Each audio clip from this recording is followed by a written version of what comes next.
এটা একটা হাদিসের দ্বারা বোঝা যায় আবু সুফিয়ান রাদিয়াল্লাহু তাআলা আনহু যে সময় উনি ইসলাম গ্রহণ করেছিলেন না, তখন ওইটার এহসাস করেছেন। ইসলাম গ্রহণ করার পর এটা বর্ণনা করেছেন আবু সুফিয়ান, যেটা কুরাইশ বংশের ভালো লিডার নেতা ছিল। উনি বলেছেন সারা পৃথিবীর মধ্যে নবী করিম সাল্লাল্লাহু আলাইহি সাল্লামকে ভালোবাসা যে সাহাবা کرام রিজওয়ানুল্লাহ তাআলা আলাইহিম আজমাইন যেভাবে ভালোবাসছিলেন পৃথিবীর বুকে কোনো নজির নাই। ওনার একটা ইশারায় এক একজন সাহাবা নিজের জান, নিজের বাড়ি ঘর, নিজের আত্মীয় স্বজন, নিজের ছেলে সন্তান সব কিছু ত্যাগ করে দিতেন, বিলীন করে দিতেন। সুবহানাল্লাহ। কোরআনে কারীমের মধ্যে সূরা হাশরের মধ্যে আল্লাহ তাবারক তাআলা সূরা হাশরের 9 নম্বর আয়াতের মধ্যে আল্লাহ তাবারক তাআলা তাদের কিছু সিফত বর্ণনা করেছেন।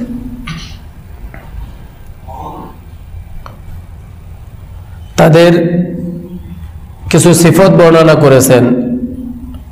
আল্লাহ তাবারক তাআলা বলেছেন ওয়াল্লাযীনা তাবাউদ দার ওয়াল ঈমানা মিন ক্বাবলিহিম ইউহিব্বুনা মান হাজারা ইলাইহিম ওয়া লা ইয়াজিদুনা ফি সুদুরিহিম হাজ্জা মিম্মা উতু ওয়া ইউসিরুনা আলা আনফুসিহিম ওয়ালাউ কানা বিহিম খাসাসা। ওয়াল্লাযীনা তাবাউদ দার ওয়াল ঈমান, ওগুলি মানুষ যারা নাকি প্রথম থেকেই ঈমানওয়ালা তারা ওই জায়গায় ছিল, অর্থাৎ আনসার।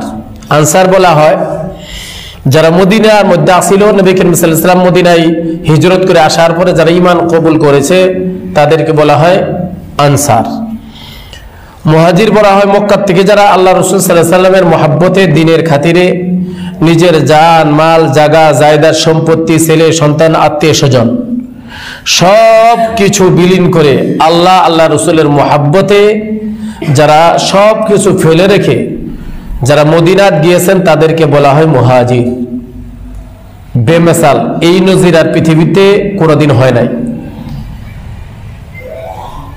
একজন নবীর কথায় আল্লাহর হুকুম পালন করার জন্য নিজের জায়দাদ জায়গা জমি সম্পত্তি ঘর বাড়ি আত্মীয় স্বজন সব ত্যাগ করে শুধুমাত্র একটাই মহব্বতে লা ইলাহা ইল্লাল্লাহু মুহাম্মাদুর রাসূলুল্লাহ, এই মহব্বতে সব ত্যাগ করে আসা কোনো নজির নাই সাহাবাদের মতো।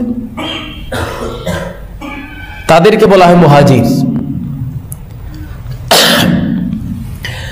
এই মুহাজিরা যে সময় হিজরত করে মদিনায় আসলেন, লিল ফুকারাইল মুহাজিরিন আল্লাযীনা উখরিজু মিন দিয়ারিহিম ওয়া আমওয়ালিহিম ইয়াবতাগুনা ফাদলাম মিনাল্লাহি ওয়া রিদওয়ানা, এই গরিব সাহাবাদেরকে যারা বের করে দেওয়া হলো, মক্কা থেকে যারা বের হয়ে আসলো মদিনার দিকে হিজরত করলো, তাদের নিজের জান মাল সব কিছু বিলীন করে দিল একমাত্র আল্লাহকে খুশি করার জন্য। রিজওয়ানুল্লাহ, আল্লাহকে খুশি করার জন্য। তো দুই পক্ষের মুহাজির ও আনসারদের কথা আল্লাহ তাবারক তাআলা তাদের সিফত বয়ান করতে বলতেছেন যে আনসারীরা যারা মদিনার মধ্যে ছিল তাদের ঈমান প্রথমেই মুকাম্মল হয়েছিল। নবী করিম সাল্লাল্লাহু আলাইহি ওয়াসাল্লাম আসার পূর্বেই তারা ঈমান এনেছিল আল্লাহ রাসূল সাল্লাল্লাহু আলাইহি ওয়াসাল্লামের উপরে। ইউহিব্বুনা মান হাজারা ইলাইহিম, এক নম্বর সিফত হলো তারা প্রথমেই ঈমান এনেছিল, তাদের বাড়িতে ঈমান ঢুকে গিয়েছিল। দ্বিতীয় সিফত হলো ইউহিব্বুনা মান হাজারা ইলাইহিম, যারা নবী করিম সাল্লাল্লাহু আলাইহি ওয়াসাল্লামের সাথে হিজরত করেছিল, অর্থাৎ মক্কার সাহাবারা যারা হিজরত করে গিয়েছিল তাদেরকে নিঃস্বার্থভাবে এই আনসাররা তাদেরকে মুহাব্বত করত। সুবহানাল্লাহ। ওয়ালা ইয়াজিদুনা ফি সুদুরিহিম হাজ্জা, আনসারীরা এই মুহাজিরদের উপরে নিজের প্রয়োজন থেকে বেশি চাহত ভাবতেন, তাদের প্রয়োজন বেশি পুরা করতেন যারা হিজরত করে আসছে মুহাজিরদের। সুবহানাল্লাহ। অর্থাৎ হাদিসের মধ্যে আসছে একজন সাহাবার যদি আনসারের যদি দুইজন বিবি ছিল, একজনকে তালাক দিত আর বলতো ভাই এটাকে তুমি বিবাহ করে নাও, ইদ্যত শেষ করার পরে তুমি বিবাহ করো। একজনের যদি দুইটা ঘর ছিল, খুব খেয়াল করেন তাদের রক্তের কোনো ভাই নাই, রক্তের ভাইও ছিল না, কোনো আত্মীয় স্বজনও ছিল না, কোনো পরিচয় ছিল না, কোনো বংশেরও ছিল না, কোনো গোষ্ঠীরও ছিল না, কোনো খানদানও তাদের এক ছিল না, কিন্তু তবু হিজরত করে আসার পরে তাদেরকে নিজের একটা বিবি, নিজের ঘর, নিজের সম্পত্তি যদি 10 বিঘা থাকতো, 5 বিঘা সম্পত্তি ওই মুহাজির ভাইদেরকে দিয়ে দিত। সুবহানাল্লাহ। আজকে দুনিয়ায় তো ভাই ভাই, চাচাই ভাইস্তায়, বাপ বেটায় মারামারি কাটাকাটি সম্পত্তি, এরকম মেসাল। ইউহিব্বুনা মান হাজারা ইলাইহিম, যারা হিজরত করে আসতো তাদেরকে মহব্বত করতো। ওয়ালা ইয়াজিদুনা ফি সুদুরিহিম হাজ্জা, তাদের অন্তরের মধ্যে যত জরুরত থাকতো, যত প্রয়োজন থাকতো, এগুলি প্রয়োজন সবকিছু বিলীন করে দিতে তাদের প্রয়োজন মিটাইতো যারা হিজরত করে আসছে। সুবহানাল্লাহ।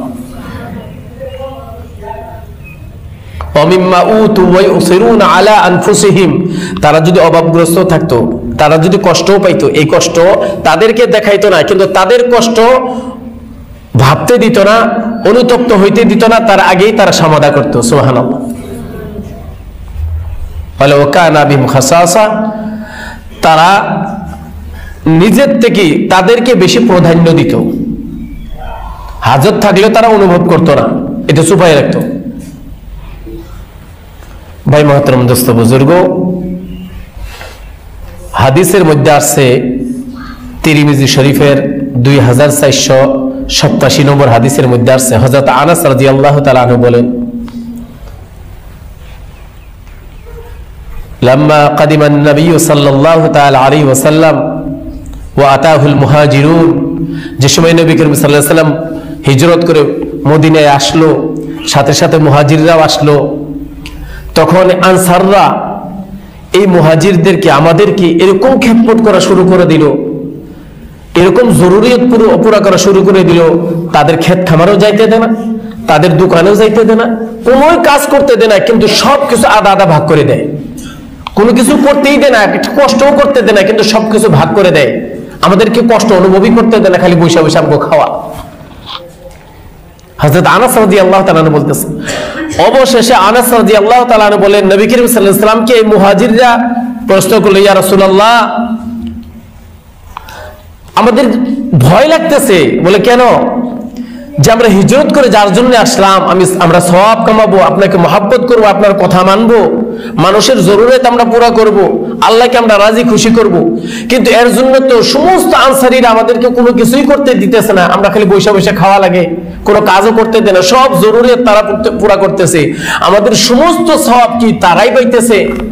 নবী করিম সাল্লাল্লাহু আলাইহি ওয়াসাল্লাম, লা মা দাউতুহুমুল্লাহু আলাইহিম ওয়া আসলাইতুহুম, যে যতক্ষণ পর্যন্ত তোমরা তাদের জন্য দোয়া করবা, তারা যে তোমাদের পিছনে খরচ করতেছে, এর সমতুল্য সওয়াব আল্লাহ তাআলা তোমাদেরকেও দিবে। সুবহানাল্লাহ।